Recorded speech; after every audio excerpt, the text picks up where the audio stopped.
ეს ყველაფერი შენში ხდება. ბევრს ფიქრობ იმაზე, თუ როგორ აღიქვამენ ადამიანები საკუთარ ცხოვრებას. ღმერთს მარტო ის უნდა, რომ ჩვენ თავისუფლები ვიყოთ. მაგრამ ჩვენ არ ვიცით, რა უნდა ვაკეთოთ თავისუფლებაში. ამიტომ ვირჩევთ საზღვრებს ყველგან. როგორი ბედნიერები ვართ საკუთარი ცხოვრებით, ან უბედურები, რა საინტერესო არა. ზოგი ბედნიერია იმით, რომ დილით ცაზე მზე ამოდის. ზოგს კი მისი სინათლეც კი აღიზიანებს. ზოგს მთვარე როგორ უყვარს და ზოგს ღამის ეშინია. ზოგს სამსახურში წასვლა ისე უხარია, ზოგი კი ამით რუტინულ ვალდებულებას აკისრებს საკუთარ თავს. ზოგს კულინარია იტაცებს, ზოგისთვის ეს დრამატული საფიქრალია, რა აჭამოს ოჯახის წევრებს და კერძების მომზადებაც კი ზარავს. ზოგი გადაწყვეტილებებს იღებს და მერე ნანობს. ზოგი კიდე აღიქვამს, რომ სხვა მიმართულება მისცა საკუთარ თავს და მერე ან გამოიყენა, ან ვერ და კიდევ ერთ შანსს აძლევს საკუთარ თავს.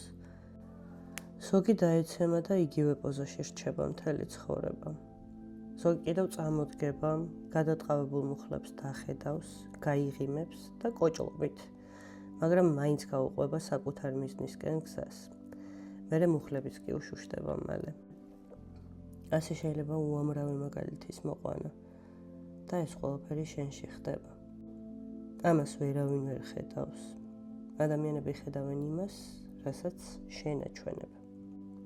შენ რას აჩვენებ საზოგადოებას? იმას, რასაც ითხოვენ. ალბათ. საზოგადოება ითხოვს სიყალბეს. ახლობელი ადამიანები გულწრფელობას. მე პირადად საკუთარ აზრს იშვიათად ვაფიქსირებ. განსჯის მეშინია, ან ვერიდები, ან მერიდება. ამიტომ ყოველთვის ფუთავს სათქმელს. ასეა ყველა. ძირითადად იმას ვაფიქსირებთ ადამიანები რადიკალური რომ არის. ან ერთი ფარა რომ ეთანხმება, ან მეორე. ჯანსაღი ნააზრევი იშვიათად შემხვედრია ამ საზოგადოებაში. ვიცი რატომაც. უბრალოდ ჩუმად არიან. მათ მაინც არავინ უსმენს. ისე რომ დაფიქრდე, დავრდომილი არც არავის სჭირდები და არც არავინ გჭირდება. მოსაწყენია დავრდომილი ადამიანი. მეც ამ ვიდეოს დავდებ და მერე გამოვალ როლიდან. ძალიან საინტერესო ამ როლიდან გამოსვლა რომ გიწევს. მერე უკან ბრუნდები საკუთარ რეალობაში, რომელიც ან გაბედნიერებს, ან გახრჩობს. თუმცა ერთ რამეზე ვფიქრობ, თუ ადამიანი თავის სინამდვილეს გაჩვენებს, მოწყენილს, საშინელს, მტირალას, მოსაწყენს, ესე იგი, შენთან დაახლოებას ცდილობს, ან უკვე ახლობლად გთვლის. ჩემი აზრით დასაფასებელია ეს. სანამ ზღვარს გადავა. ნებისმიერ ურთიერთობაში აუცილებელია საზღვრის დაცვა. ურთიერთობებში ზღვარს გადასული ადამიანი საკუთარი ცხოვრების მახრჩობელაა.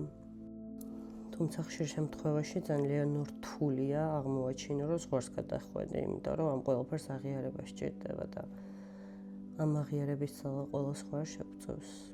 ზღვარია დასაცავი დედასთან, ზღვარია დასაცავი შვილთან, ქმართან, შეყვარებულთან, მეზობელთან, მეზობლის ახლობელთან, მეუღლის დედასთან, მეუღლის ნათესავებთან. ნებისმიერ ადამიანთან, ვინც ჩვენს გარშემო ტრიალებს. თუ საკუთარი საზღვრების დაცვას ვერ ვისწავლით, ვერც ხვის საზღვრებს ვერ დავიცავთ. და რაოდენ უცნაურიც არ უნდა იყოს, თუ საკუთარ შვილს ოთახში შესვლამდე კარზე არ უკაკუნებთ, დამიჯერეთ, რომ ვერასდროს ვერ დაიცავთ თქვენ საზღვრებს. საზღვრების არ ქონა არ არის სიყვარული. ეს არის საკუთარი თავის დაკარგვა და როცა საკუთარ თავს კარგავ, მაშინ ვერც ვერავინ ვერ გიპოვის. ჩვენ რატომღაც გგონია, რომ როცა ყველაფერს ვითმენთ, ესე იგი გვიყვარს. სინამდვილეში კი ამ დროს აბსოლუტურად ვშორდებით საკუთარ თავებს. სიყვარული იწყება იქ, სადაც შენ საზღვრებს პატივს სცემენ. საზღვრები არ აშორებს ადამიანებს. საზღვრები აჩვენებს, ვინ არის მართლა შენი ღირსი. რომ დაფიქრდე, შენ გაქვს საზღვრები თუ უბრალოდ ცდილობ ყველას მოეწონა. მე ამ კითხვაზე პასუხის მერე ალბათ უფრო მარტივია მიხვდე. რეალურად იცავ თუ არა საკუთარ საზღვრებს. გაგიკვირდებათ და ხშირად ჩვენ თვითონ ვაძლევთ ადამიანებს იმის უფლებას, რომ ისე მოგვექცნენ, როგორც არ გვინდა. და მერე გვიკვირს რა დაგვეხებიან იმ ადგილებში, სადაც ყველაზე მეტად გვტკივა. თუ ფიქრობ, რომ საზღვრების დაწესება რთულია, ესე იგი გეშინია, რომ ვიღაცას დაკარგავ. მაგრამ ისიც რა არის მწარე სიმართლე ამ დროს, ადამიანი, რომელიც შენ საზღვრებს ვერ იღებს, ისედაც არ ყოფილა შენი ღირსი. ძალიან სასიამოვნო ფაქტი ის არის, რომ საზღვრები კი არ აშორებს ადამიანებს. საზღვრები უბრალოდ ფილტრავს ადამიანებს. და ბოლოს რჩებიან მხოლოდ ის ადამიანები, ვინც შენს არას პატივს ცემს და მაშინ იწყება ნამდვილი ურთიერთობები. ამიტომ ვფიქრობ, რომ ძალიან მარტივია გადაწყვიტო დაიცვა საკუთარი საზღვრები. თუმცა ამისთვის აუცილებელია, რომ იცოდე რა გინდა და რაც მართლა არ გინდა, იმაზე შეგეძლოს უარის თქმა.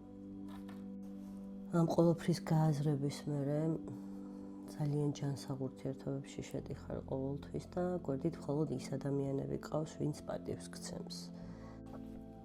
და აღარასდროს აძლევ არავის უფლებას შენით მანიპულირების და იმის, რომ ცუდად მოგექცეს. და ამის მიზეზი ძალიან მარტივია. უბრალოდ გეზარება იმ ფილმის ყურება, რომელიც უკვე ნანახი გაქვს.